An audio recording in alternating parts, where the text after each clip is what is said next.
오늘도 하나님께 예배드리기 위해 나오신 우리 성도님들 정말 신령과 진정의 예배를 드리는 가운데 하나님의 임재하심을 체험하는 그런 은혜의 예배가 되기를 바랍니다.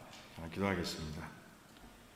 여호와께서 통치하시니 만민이 떨 것이요 여호와께서 그룹 사이에 좌정하시니 땅이 요동할 것이로다.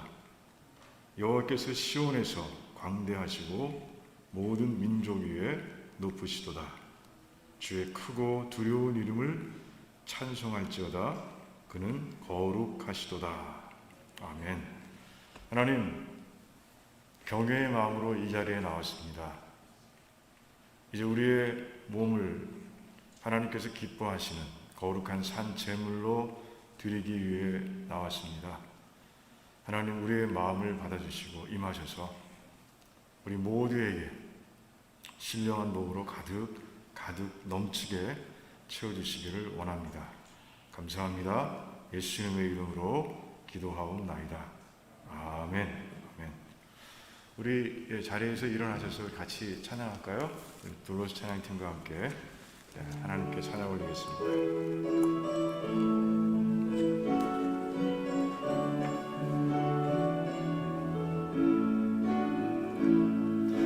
예수 우리 왕이여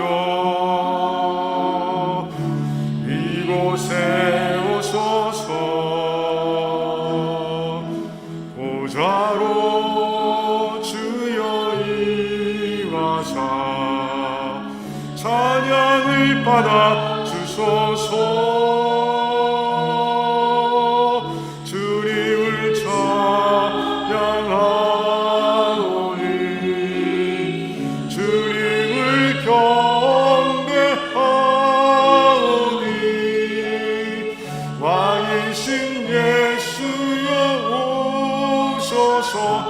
좌정하사 다스리소서.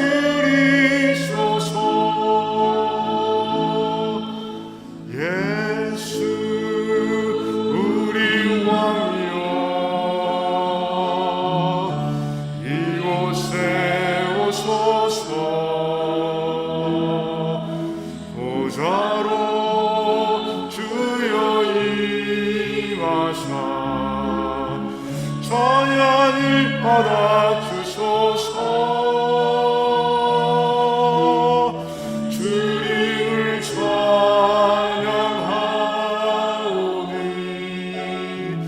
주님을 경배하오니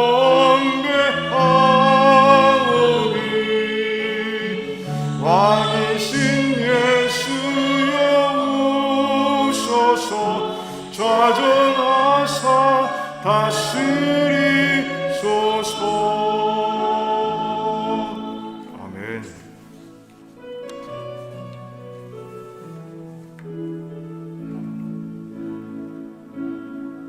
날이 저물어 갈 때 빈들에서 걸을 때 그때가 하나님의 때. 내 힘으로 안 될 때 빈손으로 걸을 때 내가 고백해 여호와 이래. 날이 저물어 갈 때 빈들에서 걸을 때 그때가 하나님의 때. 내 힘으로 안 될 때 빈손으로 걸을 때 내가 고백해 여호와 이래. 주가 일하시네 주가 일하시네. 주께 아끼지 않는 자에게 주가 일하시네 주가 일하시네. 신뢰하며 걷는 자에게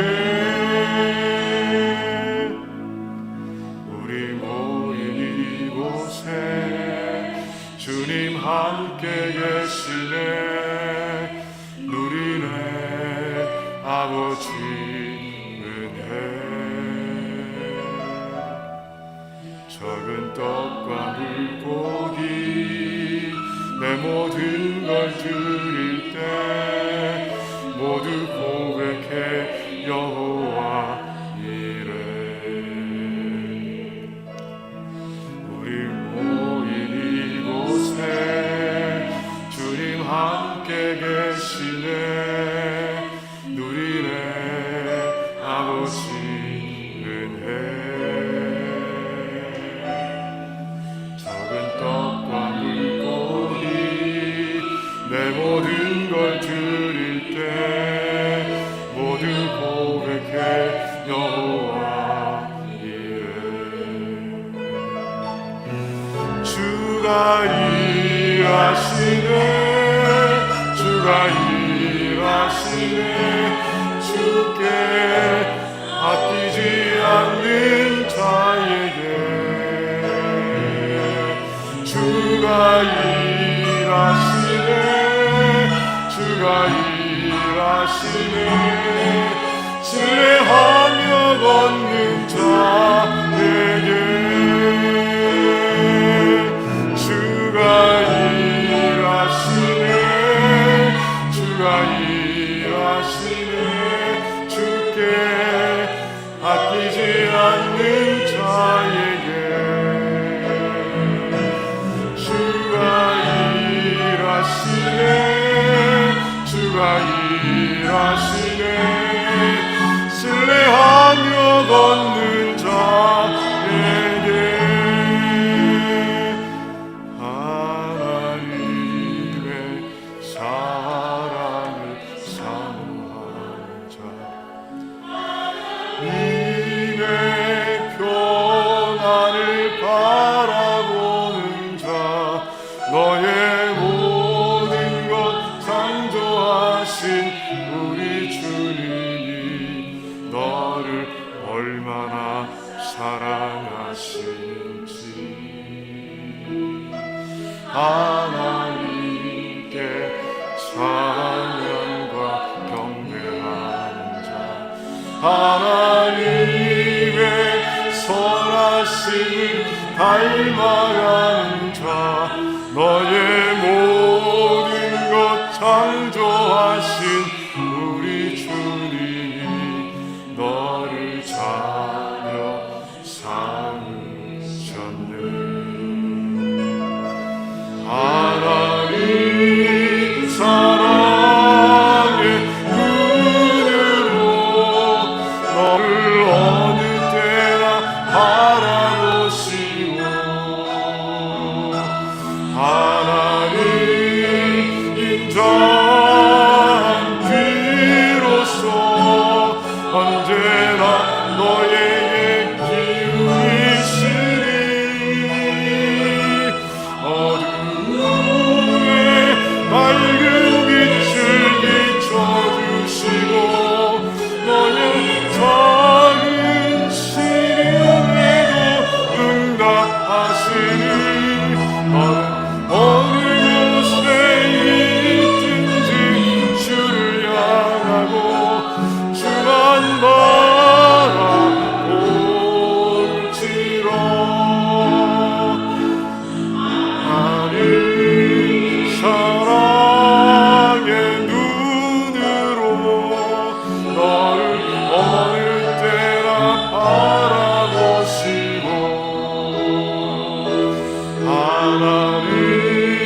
예배를 위해서 기도하길 원합니다.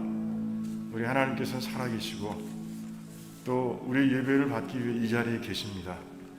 그 하나님 바라보면서 정말 내 몸을 하나님께서 기뻐하시는 거룩한 선제물로 드리길 결단하면서 예배드리길 원한다고 하나님께 고백하시길 원합니다.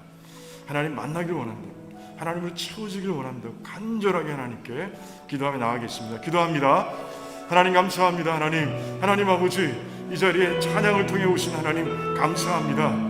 우리 마음속에 우리 영혼 가운데 성전을 만드시고 하나님 그곳에 계시는 하나님 감사합니다.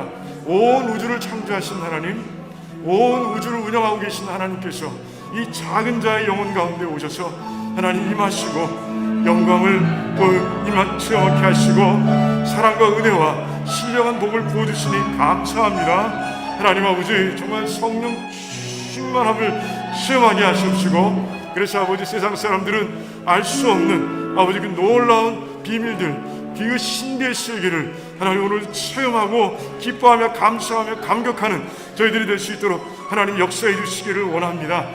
하나님이 없이는 한시도 살 수 없음을 고백합니다. 한순간도 바로 살 수 없음을 고백합니다. 하나님 아버지, 저 오늘 예배를 통해서 아버지 하나님을 만나며 이제 하나님과 동행하겠다고 결단하며 하나님께서도 내 손을 꼭 잡아주시며, 그래서 아버지 그렇게 아버지 예배를 드릴 수 있도록 하나님 역사해 주시기를 원합니다. 감동의 예배, 감격의 예배가 되기를 원합니다. 기쁨과 감사가 넘쳐나는 예배가 되기를 원합니다. 사랑과 은혜의 예배가 되기를 원합니다. 하나님, 저희들의 소망을 하나님 이루어 주시옵소서. 감사합니다. 이 모든 말씀으로 주 예수 그리스도의 이름 받들어서 기도하옵나이다. 아멘. 우리 일어서셨으니 우리 신앙 고백 우리 같이 하도록 하겠습니다. 주는 그리스도시요 살아계신 하나님의 아들이십니다. 우리 옆분 이렇게 돌아보시면서 쉬지 말고 기도합시다 이렇게 인사하겠습니다. 쉬지 말고 기도합시다. 그래, 자리에 앉으시고요. 우리 허수택 집사님께서 대표 기도해 주시겠습니다.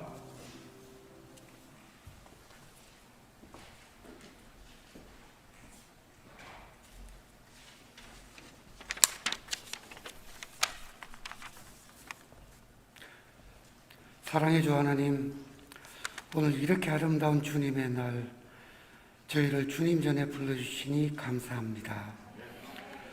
오늘 이 시간 예배자의 자리에 선 저희 영혼을 맑고 곱게 정화시켜 주시옵고, 예배를 드림에 합당한 통회와 고백을 받아 주시옵소서.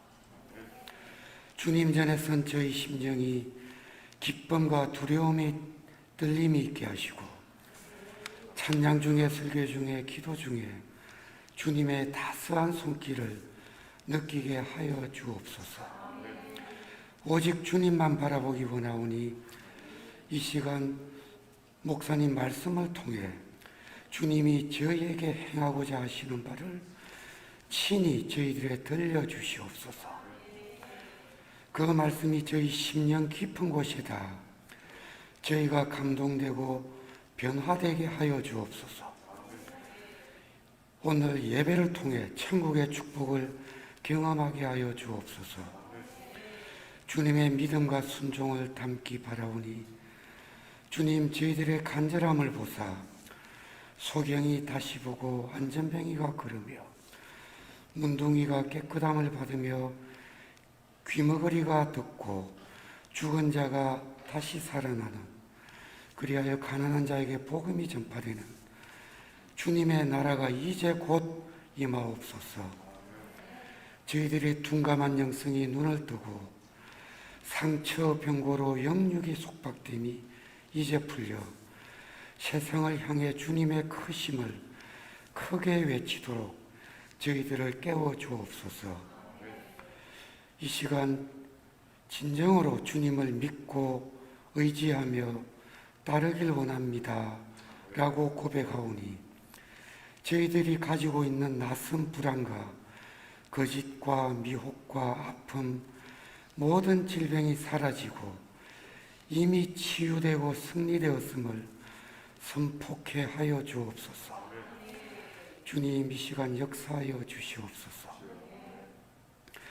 교회 여러 직분자들을 위해 기도하오니 운영위원, 목자, 인도자들을 주님의 따스한 손길로 붙잡아 주시어 오직 주님의 말씀을 좇아 순종하고 섬기는 참 사랑의 리더십으로 굳건히 서게 하여 주옵소서. 주님, 저희들의 작은 신음에도 응답하시는 주님, 일찍이 서로 사랑하라, 내가 너희를 사랑했듯이 서로 사랑하라 하셨으니 저희 형제자매가 참으로 사랑하고 우리 모두가 하나 되어 기도하며 하나님의 뜻을 이루어 나가는 믿음의 공동체가 되게 하여 주옵소서.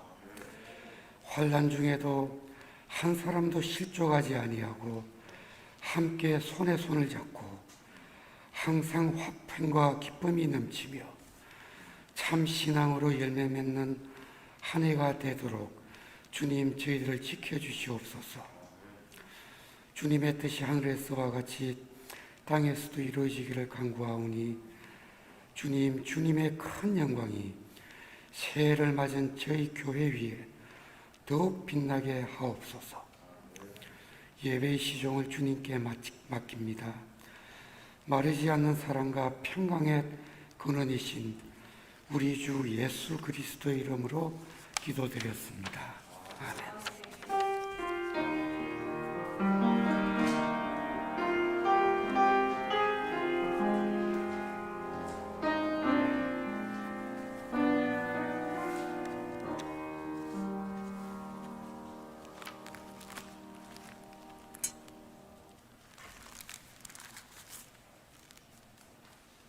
오늘 말씀 같이 교독하겠습니다. 오늘 말씀은 누가복음 9장 57절에서 62절까지 말씀입니다. 9장 57절에서 62절까지 말씀 같이 교독하겠습니다. 제가 먼저 읽겠습니다. 길 가실 때 혹이 여짜오되 어디로 가시는지 저는 조치리이다.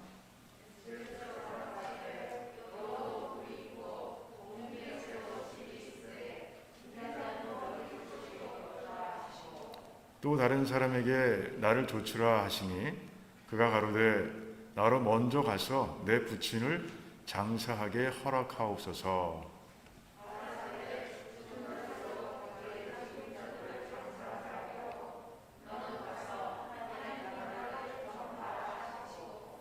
또 다른 사람이 가로되 주여 내가 주를 좇겠나이다마는 나로 먼저 내 가족을 작별케 허락하소서.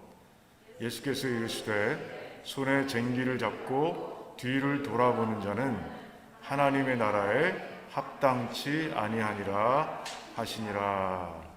아멘. 자, 기도하겠습니다. 하나님 감사합니다. 하나님 말씀 속엔 생명이 담겨 있으며 하나님 말씀이 우리의 영혼 가운데 심겨질 때 우리의 심령이 열매로 가득해지는 것을 믿습니다.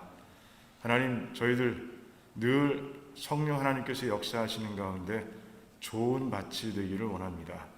그래서 심겨지는 말씀마다 100배, 60배, 30배의 결실을 맺고 빛과 소금이 되어서 이 땅 안에서 내가 어느 곳에 어느 공동체에 속해 있든지 항상 선한 영향력을 미치는 그런 참 제자들이 되기를 원하오니 하나님 이루어 주시옵소서.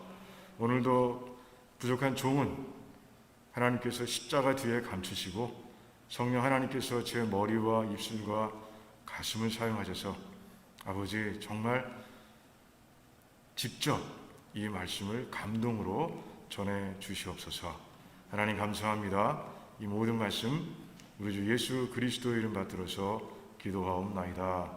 아멘. 아멘. 자, 오늘 말씀은요, 주님께서 세 사람과 대화하는 형식으로 이루어져 있습니다.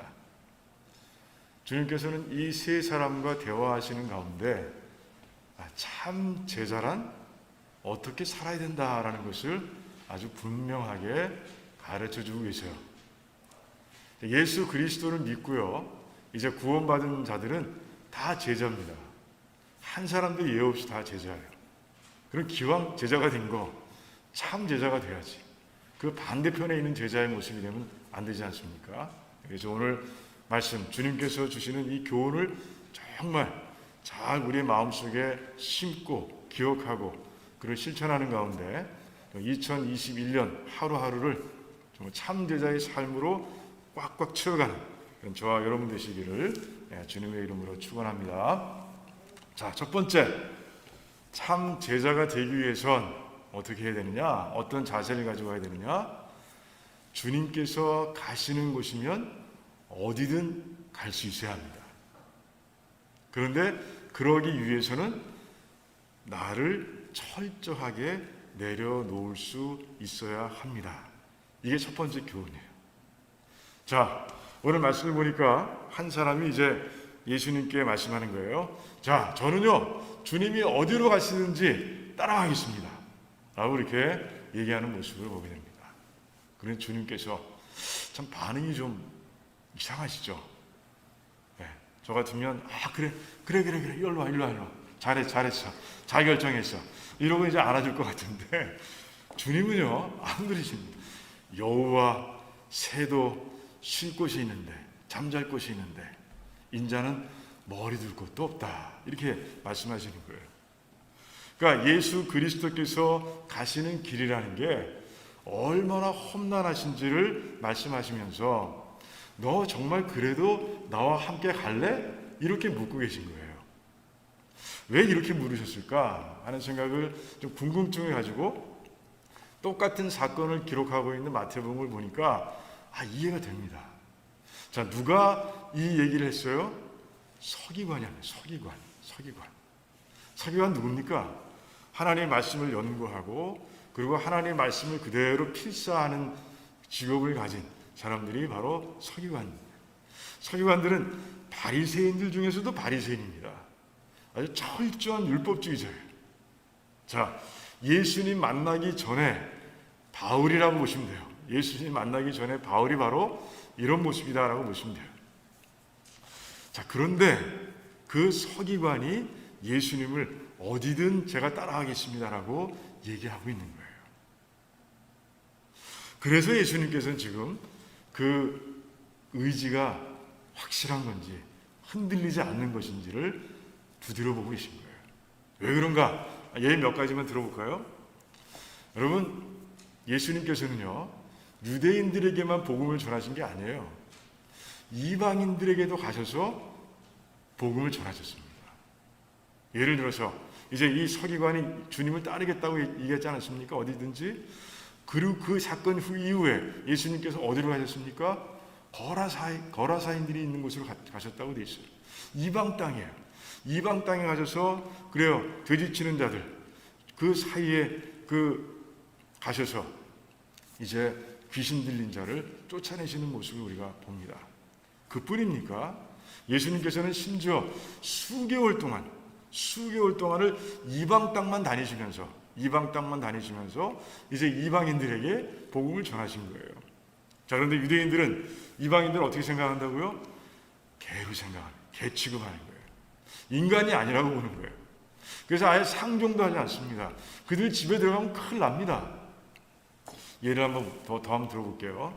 자, 베드로가 고넬료의 집에 가서 복음을 전할 때 여러분 기억나시죠?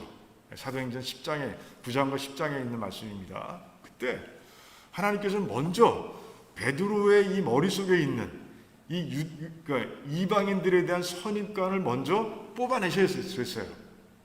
어떻게 하셨어요? 이상 중에 베드로에게 그 보자기를 내려주시고요. 보자기에다가 율법적으로 먹을 수 없는 부정한 짐승들을 잔뜩 담아놓으신 다음에 먹으라 그러시는 먹으라. 베드로가 먹을 수 있습니까? 못 먹죠. 그러자 하나님의 음성이 들려옵니다. 하나님, 내가 정결하다고 한 것을 네가 감히 속되다고 이야기하지 말라 이렇게 말씀하십니다. 그런데 이 장면이 3번 반복되는 거예요. 3번. 그 정도로 베드로의 마음속에 유대인들을 향한 편견이 아주 굳게 박혀 있는 거예요. 뽑아내기 힘든 거예요. 그 사건이 있은, 그 이상을 보여주시는 사건이 있은 다음에야, 그때서야 베드로는 이방인 고넬료의 집에 하나님의 뜻에 순종해서 가는 모습을 보게 된 거예요. 베드로는 누구예요? 평범한 유대인입니다. 평범한 유대인이에요. 그리고 그 당시에는 어떤 사람입니까? 성령 충만을 체험한 사람이에요. 성령 충만해서 살아가는 사람이에요. 그럼에도 불구하고 그의 마음속에서 그 이방인에 대한 편견을 뽑아내는 게 그렇게 힘든데, 지금 이 사두개, 아주 뭐죠? 이 서기관 철저한 이 찐 율법주의자가 과연 예수님께서 이방인들 사회에 들어가서 그 땅에 들어가서 복음 전할 때 견딜 수 있겠냐는 거예요. 견딜 수 있겠냐. 하루도 견디기 힘들 텐데 8개월을 수개월을 이방 땅을 다니면서 복음을 같이 전한다. 그들과 함께 산다. 이게 가능하겠어요? 예수님께서는 그래서 네가 그럴 수 있느냐라고 다시 묻고 계신 거예요. 자, 두 번째 한번 들어볼까요? 자, 예수님의 길은 어떤 길입니까? 순환의 길이에요. 순환의 길. 박해당하는 길이에요. 그런데 그 순환과 박해를 주는 그 주체가 누구예요? 서기관들과 같은 무리의 사람들인 거예요.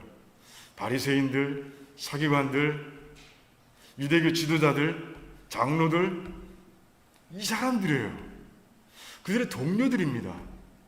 그들이 예수 그리스도를 이단으로 몰고 결국에는 십자가로 몰아서 죽게 할 겁니다.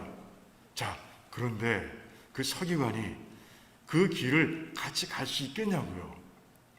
정말 참 힘든 길이다라는 생각이 듭니다. 예수님께는 지금 최대한 마일드하게 말씀하신 거예요. 여우와 새도, 공중의 새도 쉴 곳이 있고 잠잘 곳이 있는데 인자는 머리 둘 곳이 없다. 쉴 곳이 없다. 잠잘 곳이 없다. 이 정도, 이건 굉장히 마일드하게 상황을 설명하신 거예요.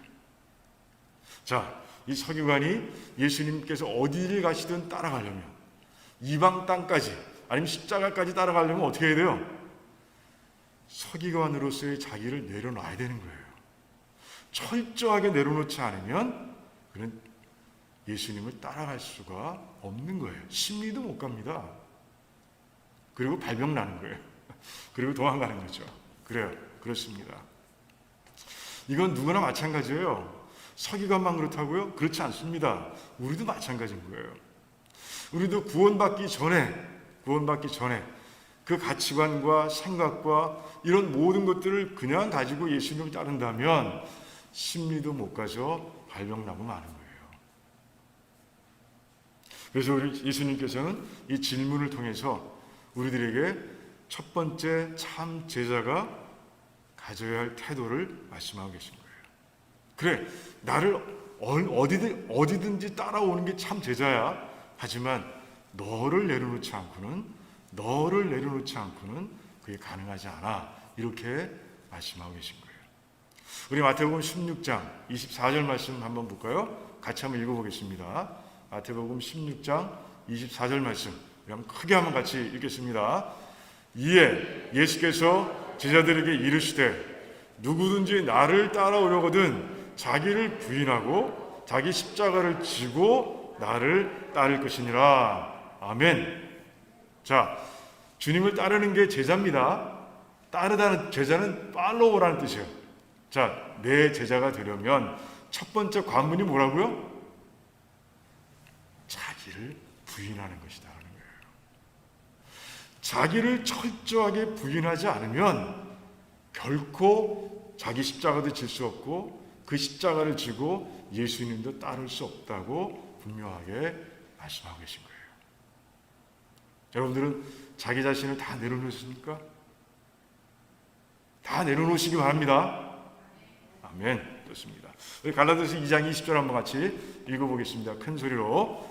내가 그리스도와 함께 십자가에 못 박혔나니 그런즉 이제는 내가 사는 것이 아니요 오직 내 안에 그리스도께서 사시는 것이라. 이제 내가 육체 가운데 사는 것은 나를 사랑하사 나를 위하여 자기 자신을 버리신 하나님의 아들을 믿는 믿음 안에서 사는 것이라. 아멘. 아멘. 이렇게 말씀하고 있어요. 바울이 지금 뭐라고 그래요? 나는 죽었다는 거예요. 나는 죽었어. 내 안에 살아계신 분은 예수 그리스도야. 무슨 말씀입니까? 이제 내 삶의 주인은 내가 아니야. 예수 그리스도야. 믿으세요? 진짜 그러세요? 이런 믿음이 없으면 절대로 주님을 따라갈 수가 없는 거예요. 바울은 이 믿음 때문에 주님이 오직 내 삶의 주인이시라는 이 믿음 때문에 이제 하나님의 뜻대로 평생을 선교에 바칠 수 있었던 거예요. 사도행전 보세요. 1차, 2차, 3차 어느 선교여행치고 어렵지 않은 게 있었습니까? 다 어려웠습니다. 돌에 맞기도 하고 채찍에 맞고 감옥에 갇히기도 하고 그리고 막 그 데모하는 사람들 속에서 죽을 뻔도 하고 그래요. 이런 여러 가지 어려움들을 겪으면서 바울은 그래도 주님께서 맡겨진 소명을 감당해 간 거예요. 왜? 자기를 죽였기 때문에, 자기를 내려놨기 때문에 철저하게. 그래요. 우리 두란노 식구들, 우리 식구들 다 저를 포함해서 다 자기를 부인하는 삶이 되길 원합니다. 철저하게 내려놓고 그리고 나서 주님 어디 가시는지 따라가는 그런 참제자들이 다 되시기를 주님의 이름으로 축원합니다. 네, 두 번째 대화를 한번 볼까요? 자, 이제 주님께서 한 사람에게 너 날 쫓으라 이렇게 말씀하십니다. 그러자 그건 뭐라 그래요? 그렇게 하겠습니다. 그 대신 먼저 내 부친을 장사하게 해주세요 라고 얘기합니다. 그러자 예수님께서 뭐라 그러세요? 자, 죽은 자들로 자기의 죽은 자들을 장사하게 하고 너는 가서 하나님의 나라를 전파하라 이렇게 말씀하셨어요. 자, 이 말씀 속에는 어떤 태도가 필요하다고 가르치고 계신 거예요? 우선순위가 분명해야 되는 거예요. 너희들의 삶의 우선순위를 하나님의 뜻대로 바로 그리고 굳게 정하고 그리고 달려가는 삶이 되라 라고 이제 예수님께서 분명하게 말씀하고 계신 거예요. 자, 이 예수님께서 이렇게 말씀하실 때 만약에 주변에 무리들이 있었다면 속으로 막 예수님을 욕했을지도 몰라요. 왜 그러냐? 유대 사회에서 부모를 장사하는 일은 엄청 큰 일입니다. 엄청 중요한 일이에요. 그럼 무엇보다도 앞서느냐? 그 당시의 기록을 보면, 가르침을 보면 율법을 공부하는 것보다 앞서고요. 성전에서 섬기는 일보다 앞서고요. 그리고 할례를 행하는 일보다 앞서고요. 유월절 양을 잡는 것보다도 앞서는 것, 그게 바로 부모를 장사하는 일이었어요. 엄청난 오케이전이죠. 그런데 예수님께서 뭐라고 그러세요? 그 일보다 더 중요한 게 있어. 그 일보다 중요한 게 있어. 그것은 바로 하나님의 나라를 선포하는 것이야. 전하는 것이야 라고 그렇게 말씀하고 계신 거예요. 자, 주님의 이 말씀, 참 이 유대인들에게 이해할 수 없는 이 말씀을 어떤 관점에서 설명해야 되는 겁니까? 어떤 관점에서 봐야 되는 거예요? 그건 바로 구원의 관점에서, 하나님 나라의 관점에서 보지 않으면 주님의 말씀은 오해할 수밖에 없어요. 풀리질 않아. 자, 히브리서 9장 27절에 있는 말씀처럼 어떻게 되어 있죠? 자, 사람은요 한 번 다 죽습니다. 죽고 난 다음에 뭐가 기다리고 있어요? 하나님의 심판이 기다리는 거예요. 그러니까 죽은 자들을 위해서 살아있는 우리들이 해줄 수 있는 게 아무것도 없어.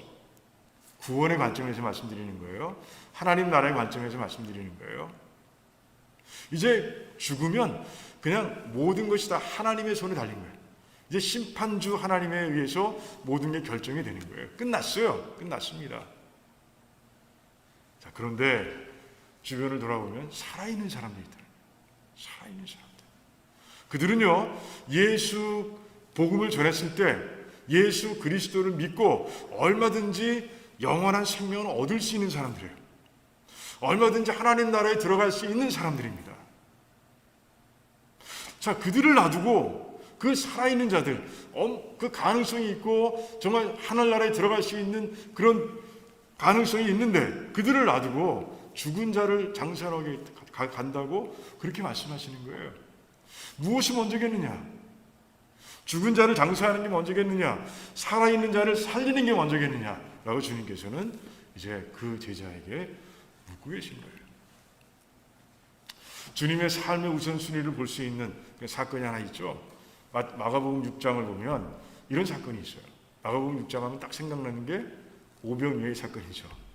그 전에 어떤 일이 일어나느냐? 예수님께서 둘씩 짝지어서 제자들을 전도를 보내십니다.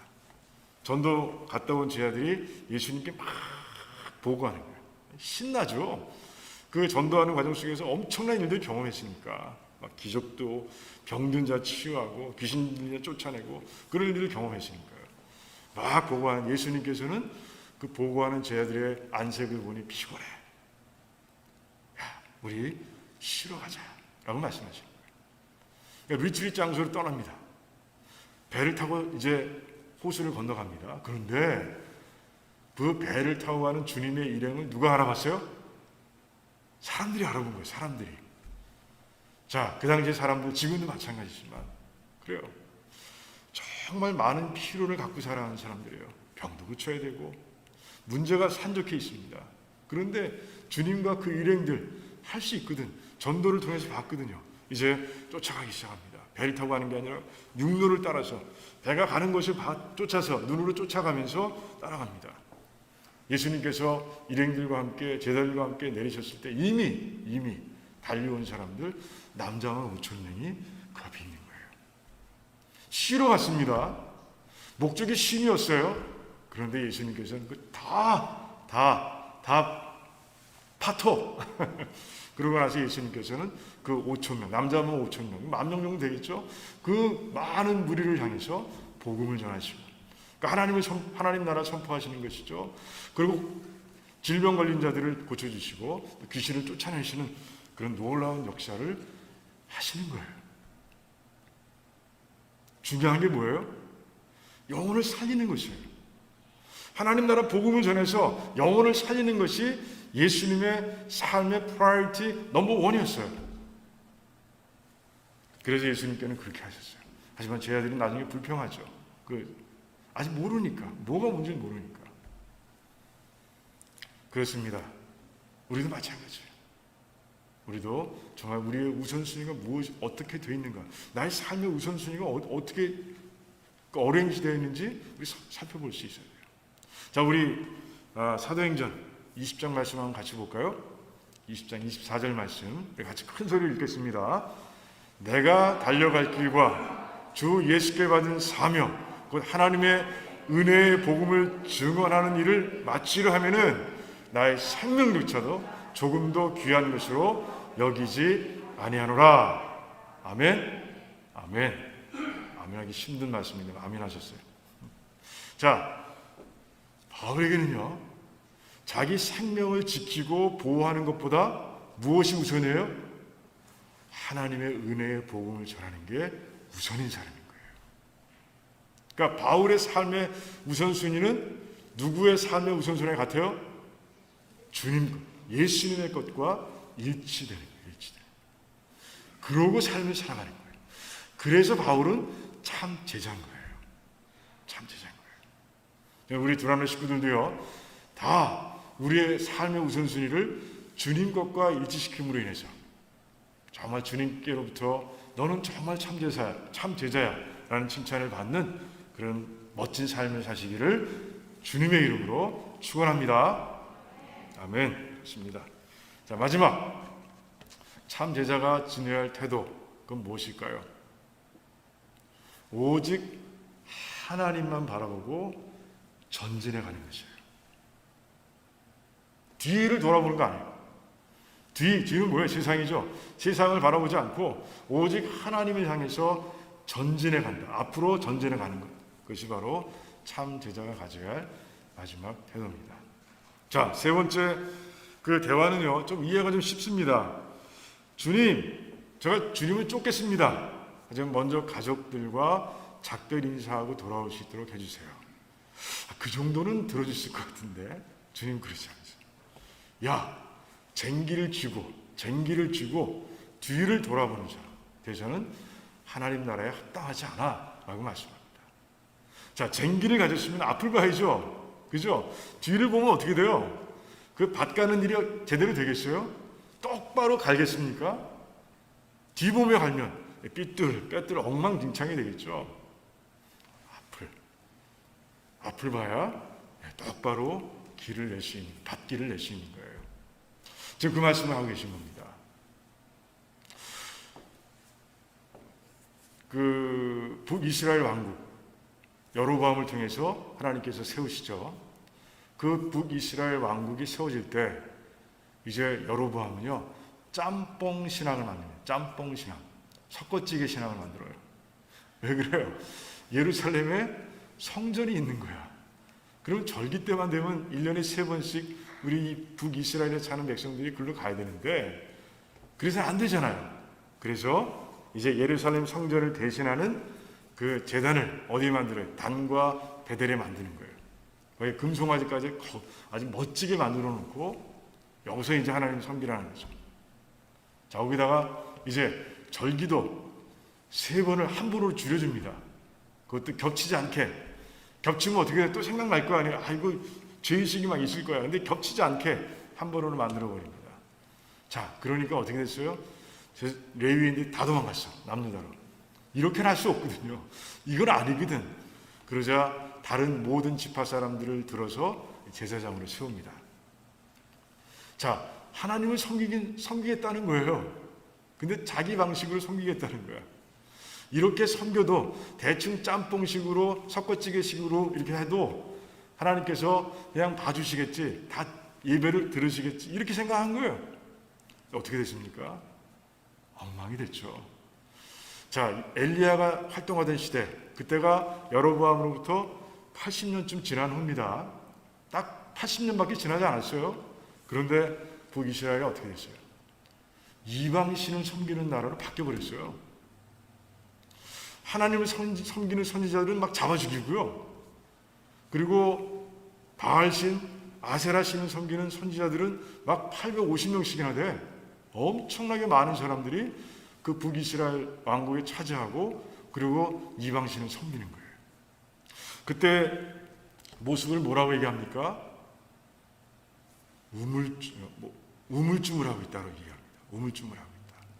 하나님도 아니고, 그러니까 하나님 한 발, 이방신 한 발, 이렇게 섬기고 있다고 그렇게 얘기하는 거예요. 자, 그러면 50%는 뭐 될 거 아니에요? 근데 아닌 거예요. 그래서는 아무것도 되질 않는 거예요. 영적으로 파탄됐어. 완전히 파탄이라고 한 거예요. 그래서 하나님께서는 3년 반 동안이나 비를 내리지 않으시고 또 이제 갈멜산에서 전투를 하심으로 인해서 백성들의 마음을 이제 완전히 돌려놓으시는 거죠. 완전히. 그러니까 하나님께 완전히 전념하지 않으면 뒤로 물러나는 거죠. 여러분, 그 베드로 물 위를 걸었죠. 물 위를 걸었습니다. 언제 걸었어요? 예수님만 똑바로 보고 앞으로 전진해 갔을 때 걸어주셨어요. 그런데 언제 물에 빠졌어요? 예수님 보지 않고 뭘 봤어요? 파도와 바람을 봤을 때 빠지고 말았습니다. 바로 거기에 진리가 있는 것이에요. 우리도 마찬가지예요. 하나님을 똑바로 바라보고 하지 않으면요, 우리는 침륜하는 자가 되는 거예요. 자꾸 뒤를 보고 내가 세상에서 즐기던 것들을 아직도 끊지 못하고, 그리고 여전히 돌아보고 여전히 누리고 여전히 즐기고 하면 둘을 하나님과 그것을 동시에 섬길 수가 없는 거예요. 영적 파탄이라고 말하는 것이에요. 우리 말씀 한번 볼까요? 우리 빌립보서 3장 말씀 한번 같이 보도록 하겠습니다.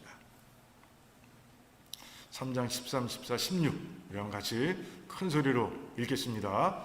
형제들아, 나는 아직 내가 잡은 줄로 여기지 아니하고 오직 한 일, 즉 뒤에 있는 것은 잊어버리고 앞에 있는 것을 잡으려고 표대를 향하여 그리스도 예수 안에서 하나님이 위에서 부르신 부름의 상을 위하여 달려가노라. 오직 우리가 어디까지 이르렀든지 그대로 행할 것이라. 아멘. 아멘. 이게 바울의 신앙이었어요. 뭐에 초점을 맞추고 있어요? 천국, 예수님께서 들고 계신 그 표적, 그것을 향해서 전진해 가는 거예요. 뒤돌아보지 않습니다. 오직 앞으로 전진. 그 목표에 눈을 고정시키고 시선을 고정시키고 가니까 어때요? 그의 삶이 비뚤비뚤거리질 않아요. 그의 삶이 갈수록 믿음이 강해집니다. 그리고 얘기합니다. 우리가 얘기하고 있습니다. 처음엔 나로 시작해서 우리를 얘기합니다. 믿는 모든 사람들이 나와 같아야 할 것이다. 지금 어디까지 이르렀든지 간에 정말 계속해서 앞만 보고 전진하는 그런 신앙이 되어야 한다라고 그렇게 권면하고 있는 것이에요. 우리는 어떤 삶을 살고 있습니까? 정말 전진해 가고 있습니까? 아니면 뒤를 힐끔힐끔 돌아보고 있지는 않아요? 그래서 내 영혼이 지금 잘못되어 있는, 신륜에 빠져 뒤로 물러가고 있는 그런 삶은 아닌가 한번 생각해 보자는 것이죠. 우리 두란노 식구들은요, 2021년 정말 하나님께만 시선을 고정하고 전진해가는 그런 아름다운 삶이 되시기를 주님의 이름으로 축원합니다.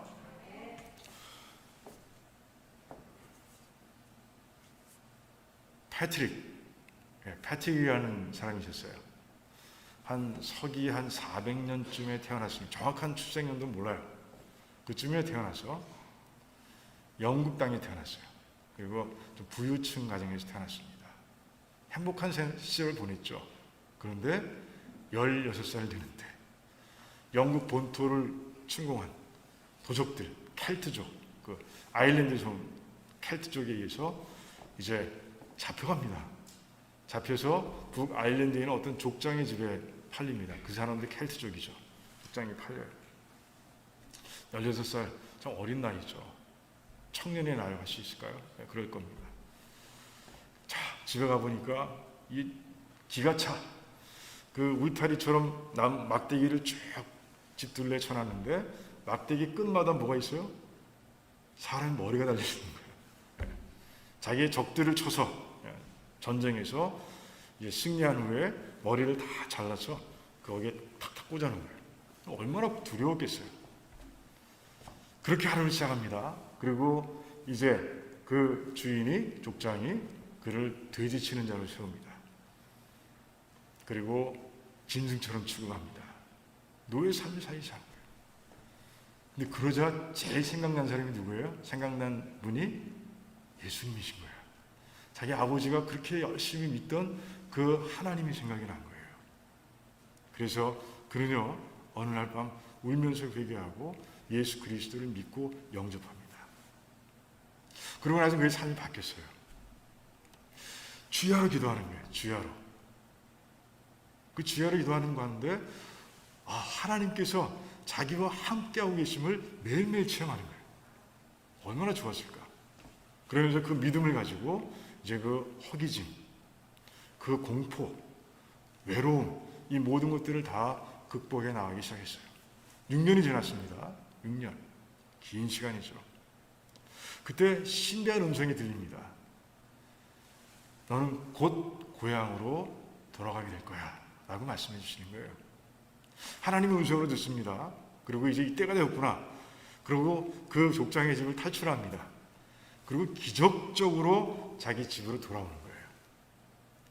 돌아온 그 패트릭은요, 이제 사제가 되기로 결심하고 사제의 길을 걷습니다.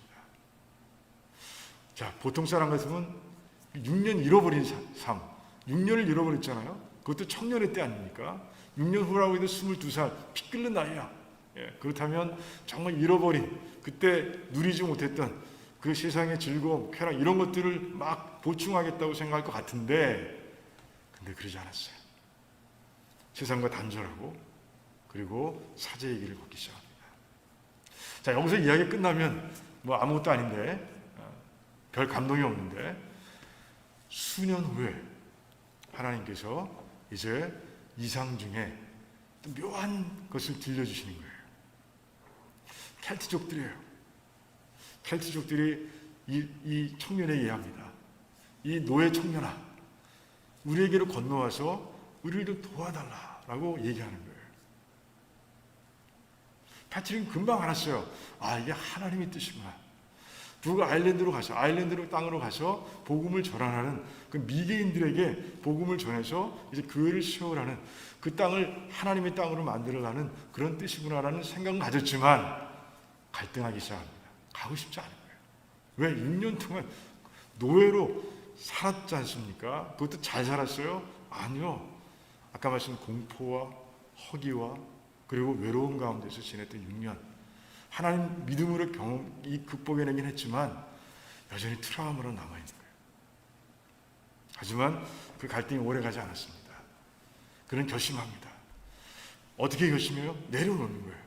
하나님 이 트라우마까지도 다 내려놓습니다. 다 내려놓습니다. 그리고 패트릭은 이제 아일랜드로 건너갑니다. 쉬웠겠어요? 쉽지 않죠. 그 미개인들에게 복음을 전하는 것 쉽지 않은 거예요. 그리고 그 미개인들 가운데서 그 주술사들, 그 리더 계급을 찾아오고 있는 주술사들이 그를 죽이겠다고 매일매일 협박하고 매일매일 유혹합니다. 그래서 그는 그렇게 기록에 남겨놨어요. 매일매일이 내가 오늘 잡혀가서 그들에 의해서 죽을지도 모른다는 그런 유혹 가운데 살았다, 이렇게 되어 있습니다. 매일매일 살았다. 하지만 기도했고 기도할 때마다 하나님께서 내게 담대함을 주셨다, 이렇게 기록하고 있어요. 하나님께서는요, 그 밤낮으로 기도하며 하나님은 붙잡고 달려가는, 하나님께만 시선을 고정하고 이제 전진해가는 그 패트릭에게 담대한 믿음을 선물해 주셨고요. 그리고 또 기적을 행할 수 있는 능력까지 주셨습니다. 자, 주술사를 이기려면 바울이 했던 것처럼 사도행전에 있죠. 신비한 일이 아니면 안 되는 거예요. 하나님께서는 그 패트릭을 도구로 삼으셔서 이제 아일랜드를 점점 복음화해 가기 시작하셨어요. 그리고 엄청난 결과가, 엄청난 열매를 거둡니다. 주술사들이 한 100명이 넘는 주술사들이 이제 예수 그리스도를 믿게 됐고요. 그리고 아일랜드 전역에 스코틀랜드까지 가서 복음을 전하기 시작합니다. 그리고 여전히 남아있었던 그 아일랜드의 노예 그 팔고 사고하는 제도가 사라져 버렸어요. 정말 모든 걸 내려놓고 복음을 전하겠다는, 그 복음을 전하는 것이 가장 우선순위에 있었던 그런 청년, 나중엔 할아버지로 죽지만 정말 하나님께만 시선을 고정시키고 달려갔던 그 패트릭을 사용하셔서 이제 아일랜드를 완전히 바꿔놓으신 거예요. 그래서 요즘도 아일랜드 사람들은 매년 3월 17일 뭘 축제로 보내요? 세인트 패트릭 데이. 세인트 패트릭 데이를 제정해서 지금도 그때 그 자기들을 살려준, 그 영적으로 살려준, 그 땅을 정말 복음화시킨 그 패트릭을 축하하고 있는 거예요. 기념하고 있는 것이죠. 그렇습니다. 정말 오늘 말씀처럼 참 제자의 세 가지 조건을 갖추고 살아가는 사람들을 통해서 하나님께서는 큰 하나님의 뜻을 이루어 가시는 거예요. 우리 교회를 향해서 하나님께서 어떤 뜻을 품고 계실까? 내 작은 이 삶을 바라보시면서 하나님께서는 어떤 뜻을 품고 계실까? 중요한 건 뭐예요? 내가 먼저 참 제자가 되어야 한다는 것이에요. 기억하시기 바랍니다. 첫 번째가 뭐라고요? 네, 자기를 내려놓는 거예요. 자기를 부인하고 주님께서 어디로 가시든 따라가는 거예요. 두 번째 뭐예요? 우리 삶의 우선순위를 하나님 뜻대로 정하고 그대로 행하는 것. 세 번째,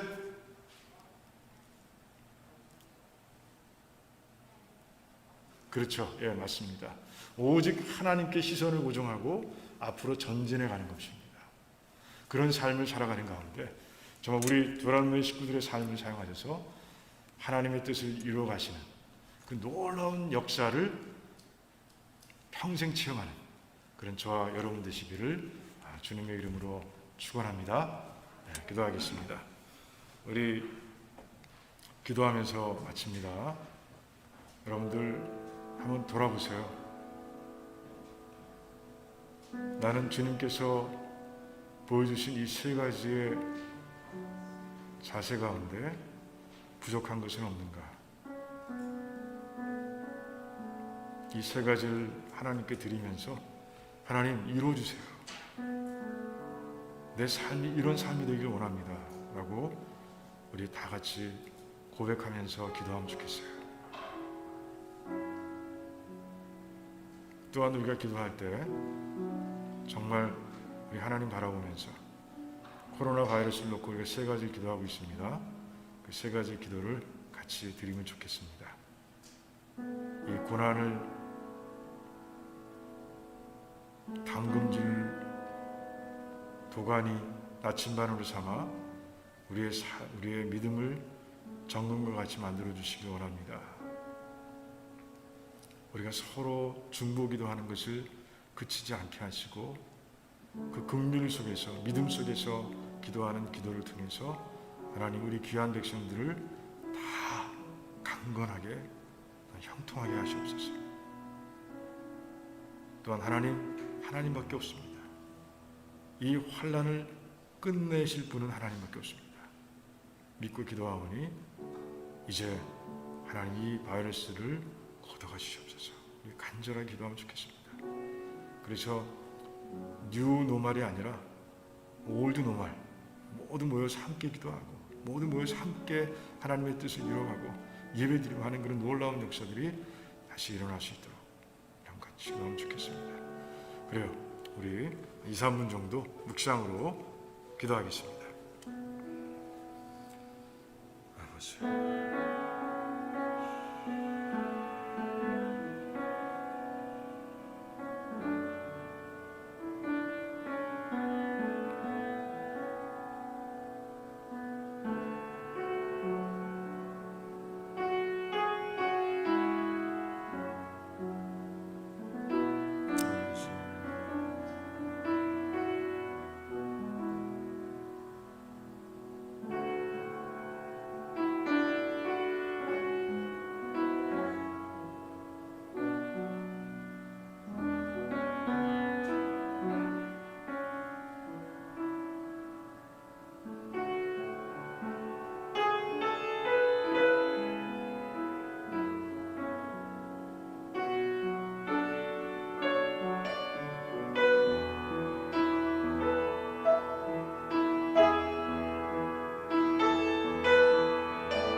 할렐루야. 하나님 참 감사합니다. 하나님 정말 전심을 다해서 간절하게 기도했습니다. 이 합심해서 드린 이 모든 기도의 제목들을 하나님 하나하나 이루실 줄을 믿습니다. 예수님의 이름으로 기도하옵나이다. 아멘. 아멘.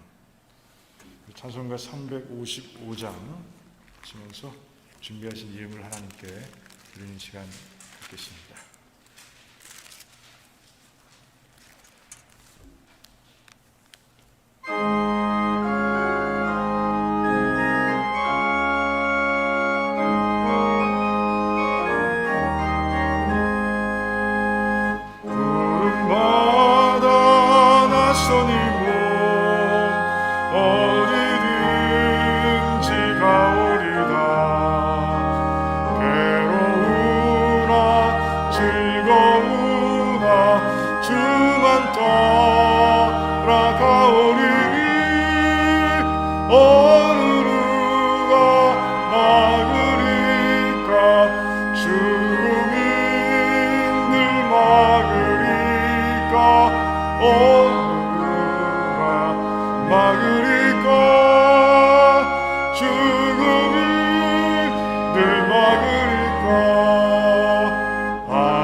찾아가서 종의 몸에 지닌 것도 아낌없이 드리리다. 종의 몸에 지닌 것도 아낌없이 드리리다. 전기 영광 모든 권세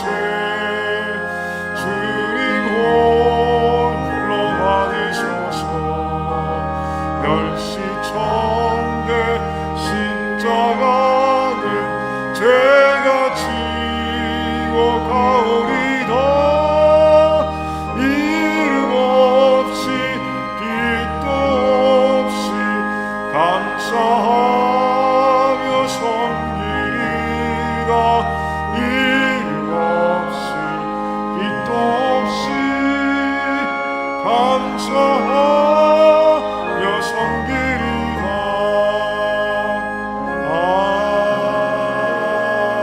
아멘. 할렐루야. 하나님 참 감사합니다. 구원해 주신 것도 너무 감사하고 또한 성령 하나님을 통해서 우리의 삶을 이끌어 주시고 지켜 주시고 보호하시고 채우심도 감사합니다. 지난 주간의 삶을 돌아볼 때 또 하나님께서 우리의 삶을 채워주셨습니다. 일용할 양식을 주셔서 이 어려운 때에도 하나님 정말 어렵지 않게 세워주시는 하나님 너무 감사합니다. 그 감사의 마음을 담아서 또 믿음을 담아서 하나님께 귀한 예물을 구분해 드리오니 하나님 이 예물에 담긴 우리 도라노 식구들의 귀한 마음을 하나님께서 보시고 그 중심을 보시고 그래서 정말 그들의 삶을 시냇가에 심기운 나무처럼 만들어 주셔서 늘 형통하고 강건할 수 있도록 하나님 축복해 주시기를 원합니다. 하나님이 예물이 사용될 때마다 오병이어의 기적이 일어나기를 원합니다. 그래서 우리가 계획하고 뜻한 것 하나님 말씀과 기도 가운데 세운 모든 계획들을 하나하나 잘 이루고 또 이루어가는 가운데 많은 열매를 거두어서 하나님께 영광 돌릴 수 있도록 도와주시기를 원합니다. 정말 환난의 때입니다. 벌써 1년이 지났습니다. 하지만 여전히 많은 사람들이 병에 걸리고 죽어가고 또 경제적으로 어려운 가운데 있습니다.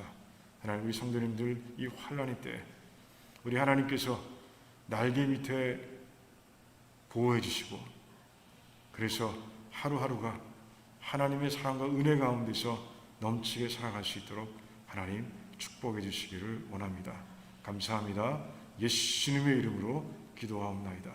아멘. 아멘.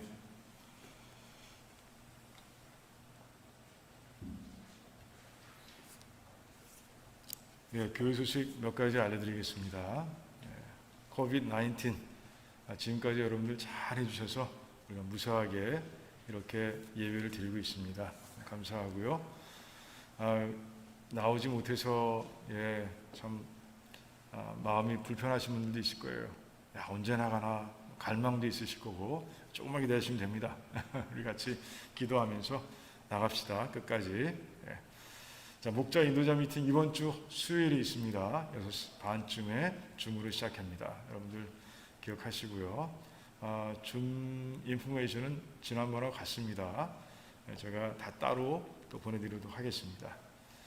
그리고 텍스 보고용 헌금 확인서가 필요하신 분들 있죠? 여러분들 필요하신 분들은 현규등 집사님께 말씀해 주시고 신청하실 때 정확한 영문 이름을 알려주시기 바랍니다. 그래서 차질 없이 정확하게 드릴 수 있도록 해주시면 감사하겠고요. 헌금, 예배의 일부죠. 예배의 필수적인 일부입니다. 여러분들 나오지 못하신 분들은 주소로 메일로 보내주시면 감사하겠습니다.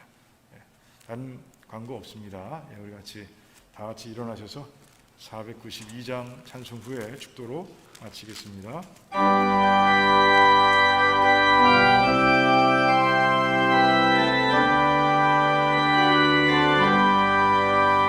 나의 영원하신 기여 생명보다 귀하다. 나의 갈 길 나가도록 나와 동행하소서. 주께로 가까이 주께로 가오니 나의 갈 길 나가도록 나와 동행하소서. 세상 무비한 일환과 모든 명예 버리고 험한 길을 가는 동안 나와 동행하소서. 주께로 가까이 주께로 가오니 나의 갈 길 나가도록 나와 동행하소서. 모든 골짜 지나가며 험한 바다 건너서 천국문에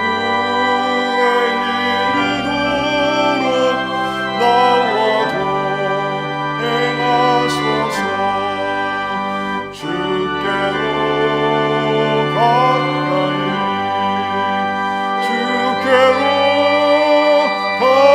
가오니 나의 갈 길 나가도록 나와 동행하소서.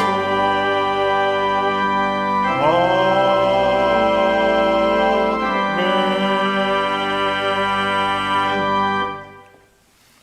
이제는 우리 주 예수 그리스도의 무한하신 은혜와 하나님 아버지의 그 측량할 수 없는 극진하신 사랑하심과 성령 하나님의 교통하시고 교제하시고 감화하시며 능력 주심이 오늘 주님께서 가르쳐 주신 대로 이제 나를 철저하게 부인하고 주님을 어디든 따라갈 수 있는 자가 되기를 원합니다. 우리의 삶의 우선순위를 하나님의 뜻에 따라 바르게 또 굳게 정하고 흔들림 없이 달려가기를 원합니다.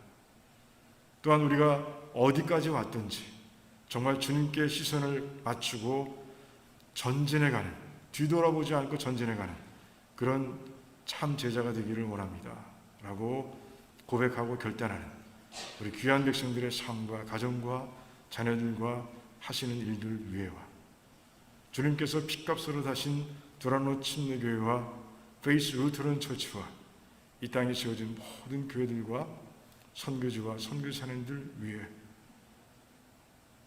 이 환란의 시대에 어려움 속에서 우리 하나님만 바라보며 믿음으로 소망을 가지고 그 소망이 이루어질 것을 믿고 달려가는 고난 중의 모든 백성들과 출타 중의 백성들, 또한 아버지, 정말 이 고난의 시대에, 이 바이러스 때문에 힘들어하고 있는 이 땅의 모든 인류 위에 지금으로부터 영원토록 함께 하시기를 간절히 축원하옵나이다. 아멘.